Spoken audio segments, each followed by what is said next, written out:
Welcome to night 2 of our Othello read-along. Tonight we're going to be covering Act 3 in conjunction with our podcast. Our podcast episode on episode 3 on Act 3 will drop tomorrow. You can find the link for that down below, and you can also find a link for our Literary Life Conference, the theme of which this year is Shakespeare, the Bard for All and for All Time. So thanks for joining us tonight. Enjoy the Bard. Without further ado, take it away, guys. Act 3. Scene 1, Cyprus before the castle. Enter Cassio and some musicians. Masters, play here. I will content your pains. Something that's brief, and bid good morrow, General. Music, enter clown. Why, masters, have your instruments been in Naples that they speak to those thus? How, sir, how? Are these, I pray you, wind instruments? Aye, marry, are they, sir? Oh, thereby hangs a tale. Whereby hangs a tale, sir? Marry, sir, by many a wind instrument that I know. But masters, here's money for you, and the general so likes your music that he desires you, for love's sake, to make no more noise with it. Well, sir, we will not. If you have any music that may not be heard, do it again. But as they say, to hear music, the general does not greatly care. We have none such, sir. Then put up your pipes in your bag, for all away. Go, vanish into air, away. Exeunt musicians. Dost thou hear, mine honest friend? No, I hear not your honest friend, I hear you. Prithee, keep up thy quillets. There's a poor piece of gold for thee. If the gentlewoman that attends the general's wife be stirring, tell her there's one Cassio, entreats her a little favor of speech. Wilt thou do this? She is stirring, sir. If she will stir hither, I shall seem to notify unto her. Do. Good, my friend. Exit clown, enter Iago. In happy time, Iago. You have not been abed then? Why, no. The day had broke before we parted. I have made bold, Iago, to send in to your wife. My suit to her is that she will to virtuous Desdemona procure me some access. I'll send her to you presently, and I'll devise a mean to draw the Moor out of the way, that your converse and business may be more free. I humbly thank you for it. Exit Iago. I never knew a Florentine more kind and honest. Enter Amelia. Good morrow, good lieutenant. I'm sorry for your displeasure, but all will sure be well. The general and his wife are talking of it, and she speaks for you stoutly. The Moor replies that he you hurt is of great fame in Cyprus and great affinity, and that in wholesome wisdom he might not but refuse you, but he protests he loves you, and needs no other suitor but his likings to take the safest occasion by the front to bring you in again. Yet, I beseech you, if you think fit, or that it may be done, give me advantage of some brief discourse with Desdemona alone. Pray you, come in. I will bestow you where you shall have time to speak your bosom freely. I am much bound to you. Exeunt. Scene 2, Cyprus, a room in the castle. Enter Othello, Iago, and gentlemen. These letters give Iago to the pilot, and by him do my duties to the Senate. That done, I will be walking on the works, repair there to me. Well, my good lord, I'll do it. This fortification, gentlemen, shall we see it? We'll wait upon your lordship. Exeunt. Scene 3, Cyprus, the garden of the castle. Enter Desdemona, Cassio, and Amelia. Be thou assured, good Cassio, I will do all my abilities in thy behalf. Good madam, do. I warrant it grieves my husband, as if the cause were his. Oh, that's an honest fellow. Do not doubt, Cassio, but I will have my lord and you again as friendly as you were.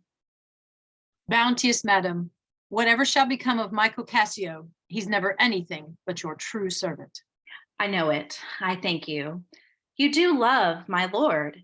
You have known him long, and be you well assured he shall in straightness stand off no farther off than in politic distance.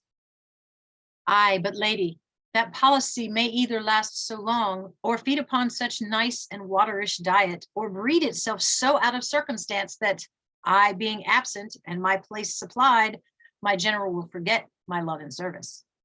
Do not doubt that.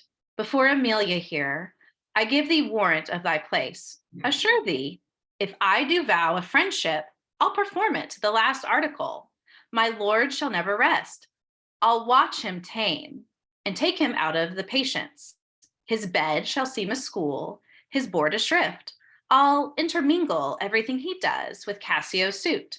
Therefore, be merry, Cassio, for thy solicitors shall rather die than give thee thy cause away. Enter Othello and Iago. Madame, here comes my lord. Madam, I'll take my leave. Why, stay and hear me speak. Madam, not now. I am very ill at ease, unfit for mine own purposes.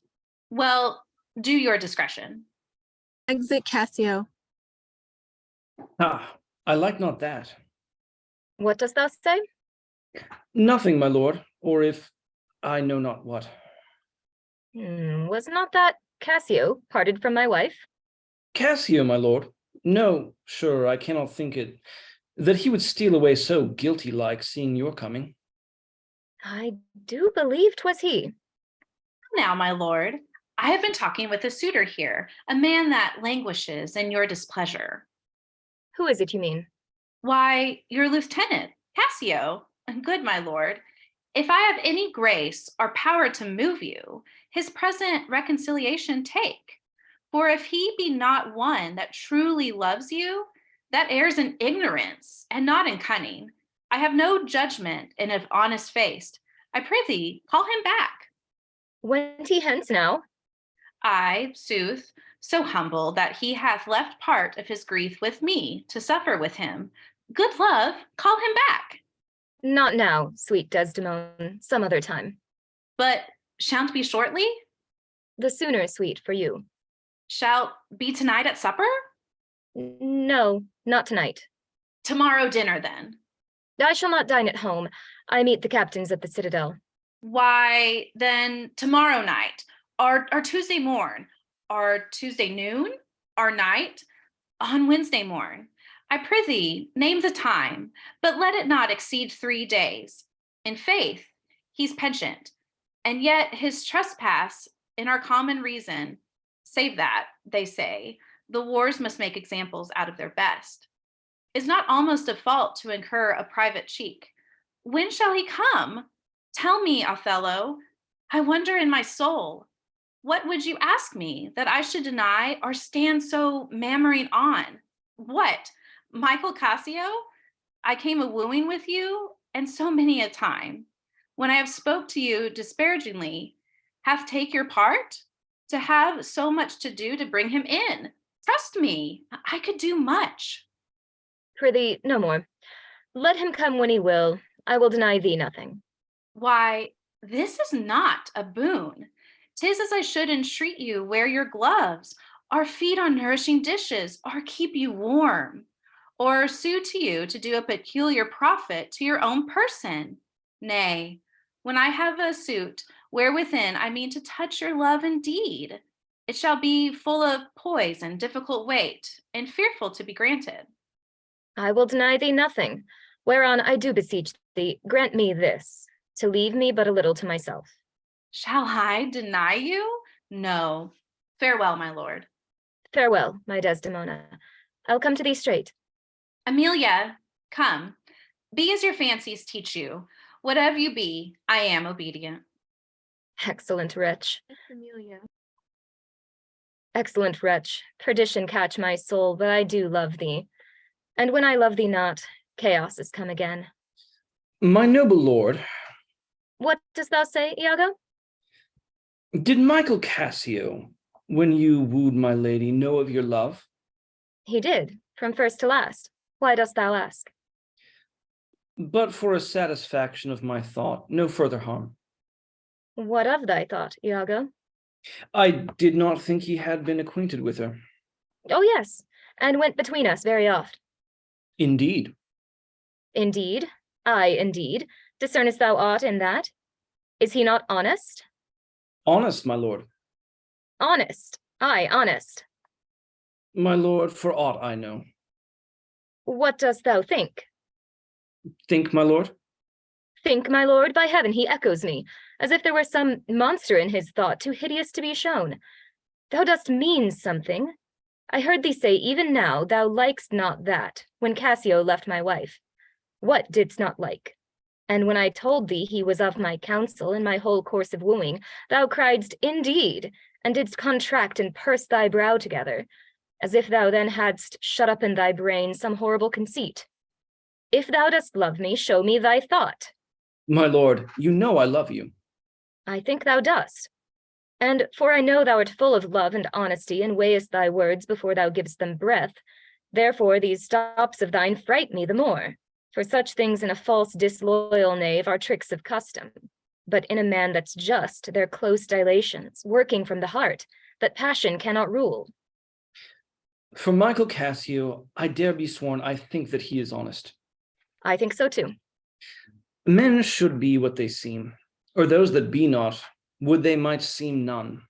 Certain, men should be what they seem. Why then, I think Cassio's an honest man. Nay, yet there's more in this. I prithee, speak to me as to thy thinkings, as thou dost ruminate, and give thy worst of thoughts, the worst of words. Good my lord, pardon me. Though I am bound to every act of duty, I am not bound to that all slaves are free to. Utter my thoughts. Why, say they are vile and false, as where's that palace whereinto foul things sometimes intrude not? Who has that breast so pure, but some uncleanly apprehensions keep leets and law days, and in sessions sit with meditations lawful? Thou dost conspire against thy friend Iago, if thou but thinkst him wronged, and makest his ear a stranger to thy thoughts.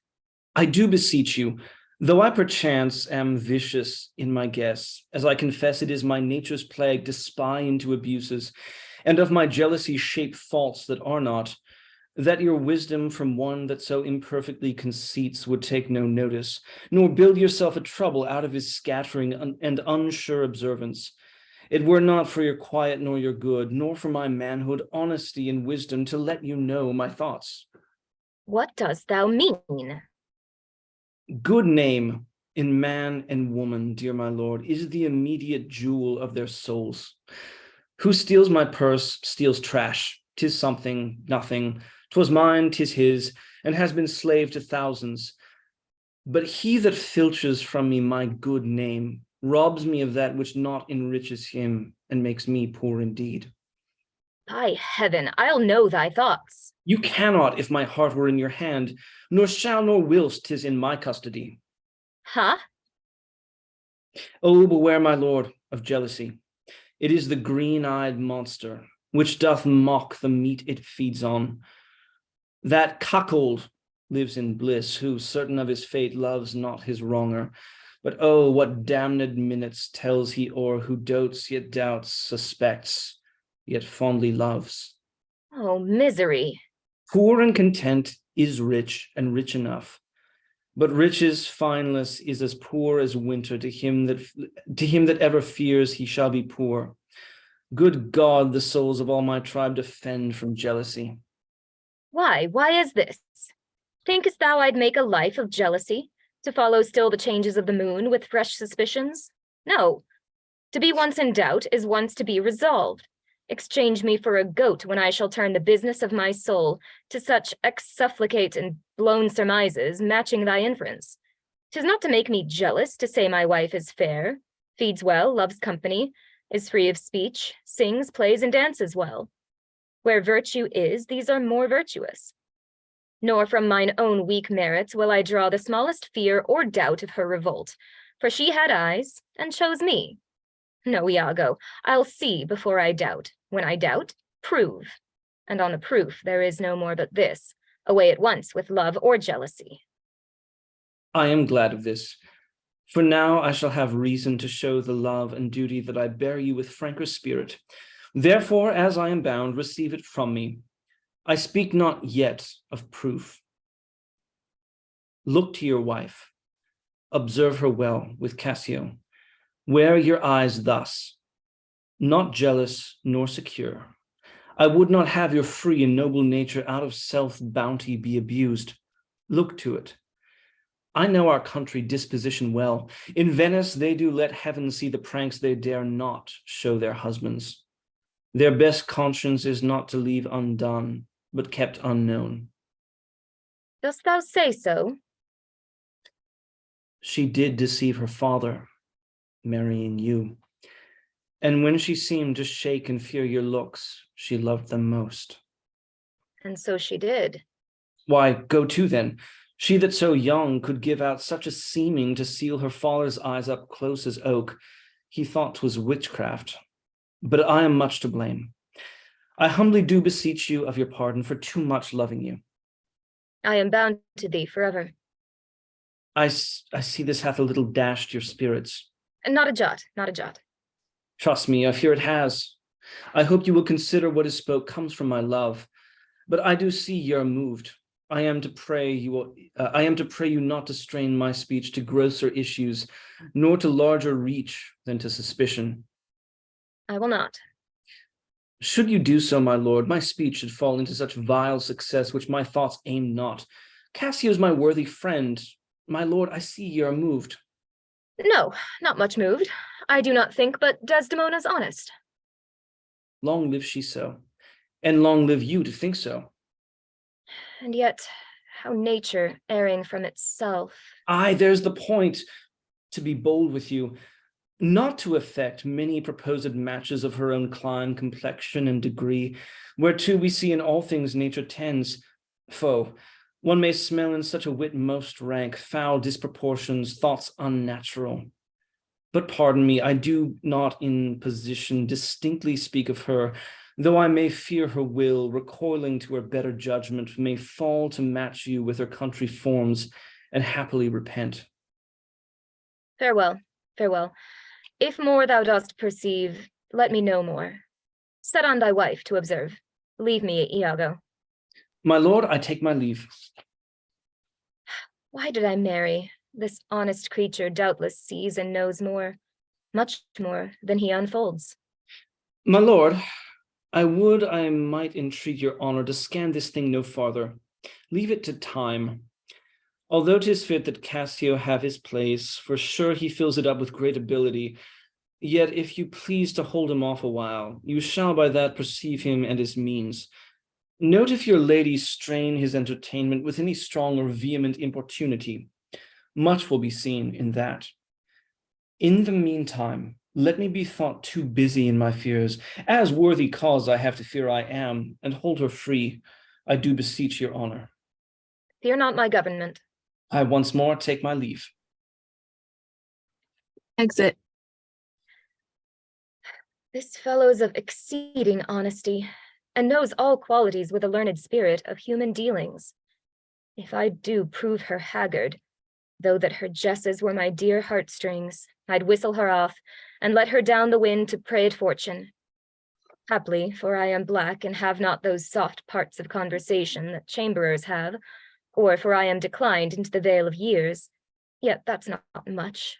She's gone, I am abused, and my relief must be to loathe her. Oh, curse of marriage, that we can call these delicate creatures ours and not their appetites. I had rather be a toad and live upon the vapor of a dungeon than keep a corner in the thing I love for others' uses. Yet 'tis the plague of great ones, prerogatived as they are less than the base. 'Tis destiny unshunnable, like death. Even then this forked plague is fated to us when we do quicken. Desdemona comes. If she be false, oh, then heaven mocks itself. I'll not believe it. Enter Desdemona and Emilia. How now, my dear Othello? Your dinner and the generous islanders by you invited do attend your presence. I am to blame. Why do you speak so faintly? Are you not well? I have a pain upon my forehead. Here. Faith, that's with watching. 'Twill away again. Let me bind it hard. Within this hour, it will be well. Your napkin is too little. Let it alone. Come, I'll go in with you. I am very sorry that you are not well. And Othello and Desdemona. I am glad I have found this napkin. This was her first remembrance from the moor. My wayward husband hath 100 times wooed me to steal it, but she so loves the token, for he conjured her she should ever keep it, that she reserves it evermore about her to kiss and to talk to. I'll have the work taken out and give it Iago. What he will do with it, heaven knows, not I. I nothing but to please his fancy. Enter Iago. How now? What do you here alone? Do not you chide. I have a thing for you. You have a thing for me. It is a common thing Ha? to have a foolish wife. Oh, is that all? What will you give me now for that same handkerchief? What handkerchief? What handkerchief? Why, that the Moor first gave Desdemona, that which you so often did bid me steal. Hast stolen it from her? No, faith, she let it drop by negligence, and to the advantage, I being here took it up. Look, here it is. A good wench. Give it me. What will you do with it, that you have been so earnest to have me filch it? Why? What is that to you? If it not be for some purpose of import, give it me again. Poor lady, she'll run mad when she shall lack of it. Be not known on it. I have use for it. Go, leave me. Exit Emilia. I will in Cassio's lodging lose this napkin and let him find it. Trifles light as air are to the jealous confirmation strong as proofs of holy writ. This may do something. The Moor already changes with my poison. Dangerous conceits are in their nature's poisons, which at the first are scarce found to distaste, but with a little act upon the blood, burn like the mines of sulphur. I did say so. Enter Othello. Look where he comes. Not poppy nor mandragora, nor all the drowsy syrups of the world shall ever medicine thee to that sweet sleep which thou owedst yesterday. Ha! Ha! False to me. Why, how now, General? No more of that. Avaunt, begone. Thou hast set me on the rack. I swear 'tis better to be much abused than but to know it a little. How now, my lord? What sense had I of her stolen hours of lust? I saw it not, thought it not, it harmed me not. I slept the next night well, was free and merry. I found not Cassio's kisses on her lips. He that is robbed, not wanting what is stolen, let him not know it, and he's not robbed at all. I am sorry to hear this. I had been happy if the general camp, pioneers and all, had tasted her sweet body, so I had nothing known. Oh, now, forever, farewell the tranquil mind, farewell content, farewell the plumed troops and the big wars that make ambition virtue. Oh, farewell. Farewell the neighing steed and the shrill trump, the spirit-stirring drum, the ear-piercing fife, the royal banner and all quality, pride, pomp, and circumstance of glorious war. And oh, you mortal engines, whose rude throats the immortal Jove's dread clamors counterfeit, farewell. Othello's occupation is gone. Is possible, my lord? Villain, be sure thou prove my love a whore. Be sure of it. Give me the ocular proof, or by the worth of man's eternal soul, thou hadst better have been born a dog than answer my waked wrath. Is't come to this? Make me to see it, or at the least so prove it that the probation bear no hinge nor loop to hang a doubt on, or woe upon thy life. My noble lord! If thou dost slander her and torture me, never pray more. Abandon all remorse. On horror's head, horrors accumulate. Do deeds to make heaven weep, all earth amazed. For nothing canst thou to damnation add greater than that. Oh, grace! Oh, heaven forgive me. Are you a man? Have you a soul or sense? God be with you. Take mine office, O wretched fool, that loves to make thine honesty a vice. O monstrous world! Take note, O world, to be direct and honest is not safe. I thank you for this profit, and from hence I'll love no friend, since love breeds such offence. Nay, stay. Thou shouldst be honest. I should be wise, for honesty's a fool and loses what it works for. By the world, I think my wife be honest, and think she is not. I think that thou art just, and think thou art not. I'll have some proof. Her name that was as fresh as Dian's visage is now begrimed and black as mine own face. If there be cords or knives, poison or fire or suffocating streams, I'll not endure it. Would I were satisfied. I see you are eaten up with passion. I do repent me that I put it to you. You would be satisfied. Would? Nay, I will. And may, but how? How satisfied, my lord?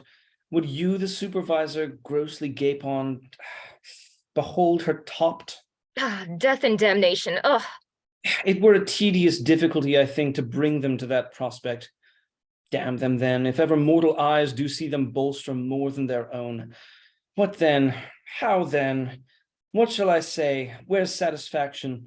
It is impossible you should see this, were they as prime as goats, as hot as monkeys, as salt as wolves in pride, and fools as gross as ignorance made drunk. But yet I say, if imputation and strong circumstances, which lead directly to the door of truth, will give you satisfaction, you may have it. Give me a living reason she's disloyal. I do not like the office, but sith I am entered in this cause so far, pricked to it by foolish honesty and love, I will go on. I lay with Cassio lately, and being troubled with a raging tooth, I could not sleep. There are a kind of men so loose of soul that in their sleeps will mutter their affairs. One of this kind is Cassio. In sleep I heard him say, "Sweet Desdemona, let us be wary, let us hide our loves," and then, sir, would he gripe and wring my hand, cry, "Oh, sweet creature," then kiss me hard as if he plucked up kisses by the roots that grew upon my lips, laid his leg o'er my thigh, and sigh and kiss, and then cry, "Cursed fate that gave thee to the Moor." Oh, monstrous, monstrous. Nay, this was but a dream. But this denoted a foregone conclusion. 'Tis a shrewd doubt, though it be but a dream. And this may help to thicken other proofs that do demonstrate thinly. I'll tear her all to pieces. Nay, yet be wise. Yet we see nothing done. She may be honest yet. Tell me but this, have you not sometimes seen a handkerchief spotted with strawberries in your wife's hand? I gave her such a one. 'Twas my first gift. I know not that. But such a handkerchief, I am sure it was your wife's, did I today see Cassio wipe his beard with. If it be that. If it be that, or any that was hers, it speaks against her with the other proofs. Oh, that the slave had 40,000 lives. One is too poor, too weak for my revenge. Now do I see 'tis true. Look here, Iago, all my fond love thus do I blow to heaven, 'tis gone. Arise, black vengeance, from thy hollow hell. Yield up, O love, thy crown and hearted throne to tyrannous hate. Swell bosom with thy fraught, for 'tis of aspics' tongues. Yet be content. Oh, blood, Iago, blood. Patience, I say, your mind may change. Never, Iago. Like to the Pontic sea, whose icy current and compulsive course ne'er feels retiring ebb, but keeps due on to the Propontic and Hellespont, even so my bloody thoughts with violent pace shall ne'er look back, ne'er ebb to humble love, till that a capable and wide revenge swallow them up. Now, by yond marble heaven, in the due reverence of a sacred vow, I here engage my words. Do not rise yet. Witness, you ever-burning lights above, you elements that clip us round about, witness that here Iago doth give up the execution of his wit, hands, heart to wronged Othello's service. Let him command, and to obey shall be in me remorse, what bloody business ever. I greet thy love, not with vain thanks, but with acceptance, bounteous, and will upon the instant put thee to it. Within these 3 days, let me hear thee say that Cassio's not alive. My friend is dead. 'Tis done at your request. But let her live. Damn her, lewd minx. Oh, damn her, damn her. Come, go with me apart. I will withdraw to furnish me with some swift means of death for the fair devil. Now art thou my lieutenant. I am your own forever. Exeunt. Scene 4, Cyprus, before the castle. Enter Desdemona, Amelia, and Clown. Do you know, Sirrah, where Lieutenant Cassio lies? I dare not say he lies anywhere. Why, man? He's a soldier, and for one to say a soldier lies is stabbing. Go to, where lodges he? To tell you where he lodges is to tell you where I lie. Can anything be made of this? I know not where he lodges, and for me to devise a lodging and say he lies here or he lies there were to lie in my own throat. Can you inquire about him to be edified by report? I will catechize the world for him, that is, make questions and by them answer. Seek him, bid him come hither. Tell him I have moved my lord on his behalf, and hope all will be well. To do this is within the compass of man's wit, and therefore I will attempt the doing it. Exit. Where should I lose that handkerchief, Amelia? Oh, I know not, madame. Believe me, I had rather lost my purse full of cruzados, but my noble Moor is true of mind, and made of no such baseness as jealous creatures are. It were enough to put him to ill thinking. Is he not jealous? Who? He? I think the sun where he born drew all such humors from him. Look, where he comes. Othello.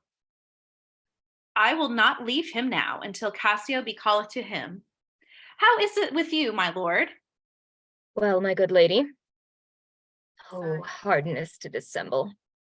How do you do, Desdemona? Well, my good lord. Give me your hand. This hand is moist, my lady. And yet hath felt no age, nor known no sorrow. This argues fruitfulness and liberal heart. Hot, hot and moist. This hand of yours requires a sequester from liberty, fasting and prayer, much castigation, exercise devout. For here's a young and sweating devil here that commonly rebels. 'Tis a good hand, a frank one. You may indeed say so, for 'twas that hand that gave away my heart. A liberal hand. The hearts of old gave hands, but our new heraldry is hands, not hearts. I cannot speak of this. Come now, your promise. What promise, Chuck? I have sent to bid Cassio come speak with you. I have a salt and sorry rheum offends me. Lend me thy handkerchief. Here, my lord. That which I gave you. I have it not about me. Not? No, faith, my lord. That is a fault. That handkerchief did an Egyptian to my mother give. She was a charmer, and could almost read the thoughts of people. She told her while she kept it, 'twould make her amiable, and subdue my father entirely to her love. But if she lost it, or made a gift of it, my father's eyes should hold her loathed, and his spirits should hunt after new fancies. She dying gave it me, and bid me, when my fate would have me wive, to give it her. I did so. And take heed on it, make it a darling like your precious eye. To lose it, or give it away, were such perdition as nothing else could match. 'Tis possible? 'Tis true, there's magic in the web of it. A Sibyl that had numbered in the world the sun to course 200 compasses. In her prophetic fury sewed the work. The worms were hallowed that did breed the silk, and it was dyed in mummy, which the skillful conserved of maidens' hearts. Indeed, 'tis true. Most veritable. Therefore look to it well. Then would to God that I had never seen it. Ha! Wherefore? Why do you speak so startlingly and rash? Is it lost? Is it gone? Speak, is it out of the way? Heaven bless us. Say you. 'Tis it not lost, but what and if it were? How? I say it is not lost. Fetch it, let me see it. Why, so I can, Sir, but I will not now. This is a trick to put me from your suit. Pray you, let Cassio be received again. Fetch me the handkerchief. My mind misgives. Come, come. You'll never have met more a sufficient man. The handkerchief. I pray. Talk me of Cassio, The handkerchief. a man that all his times hath founded his good fortunes on your love, shared dangers with you. The handkerchief. In sooth, you are to blame. Away. Is not this man jealous? I never saw this before. Sure, there's some wonder in this handkerchief. I am most unhappy in its loss of it. 'Tis not a year or two shows us a man. They are all but stomachs, and we all but food. They eat us hungrily, and when they are full, they belch us. Enter Cassio and Iago. Look you, Cassio and my husband. There is no other way. 'Tis she must do it, and lo the happiness. Go and importune her. How now, good Cassio? What's the news with you? Madam, my former suit, I do beseech you that by your virtuous means I may again exist and be a member of his love, whom I, with all the office of my heart, entirely honor. I would not be delayed, if my offense be of such mortal kind that nor my service past, nor present sorrows, nor purposed merit in futurity can ransom me into his love again. But to know so must be my benefit. So shall I clothe me in a forced content and shut myself up in some other course to fortune's alms. Alas, thrice gentle Cassio, my advocation is not now in tune. My lord is not my lord, nor should I know him were he in favor as in humored altered. So help me, every spirit sanctified, as I have spoken for you all my best, and stood within the blank of his displeasure for my free speech. You must awhile be patient. What I can do, I will. And the more I will, then for myself I dare. Let that suffice you. Is my lord angry? He went hence but now, and certainly in strange unquietness. Can he be angry? I have seen the cannon when it hath blown his ranks into the air, and, like the devil, from his very arm puffed his own brother. And he is angry? Something of moment then. I will go meet him. There's matter in it, indeed, if he be angry. I prithee do so. Exit Iago. Something sure of state, either from Venice or some unhatched practice made demonstrable here in Cyprus to him, hath puddled his clear spirit. And in such cases, men's nature wrangled with inferior things, though great ones are their object. 'Tis even so. For let our finger ache, and it endues our other healthful members even to that sense of pain. Nay, we must think men are not gods, nor of them look to such observancy as fits the bridal. Beshrew me much, Amelia, I was, unhandsome warrior as I am, arranging his unkindness with my soul. But now I find I had stubborn the witness, and he is indicted falsely. Pray heaven it be state matters, as you think, and no conception nor no jealous toy concerning you. Alas, the day! I never gave him cause. But jealous souls will not be answered so. They are not ever jealous for the cause, but jealous for they are jealous. 'Tis a monster begot upon itself, born on itself.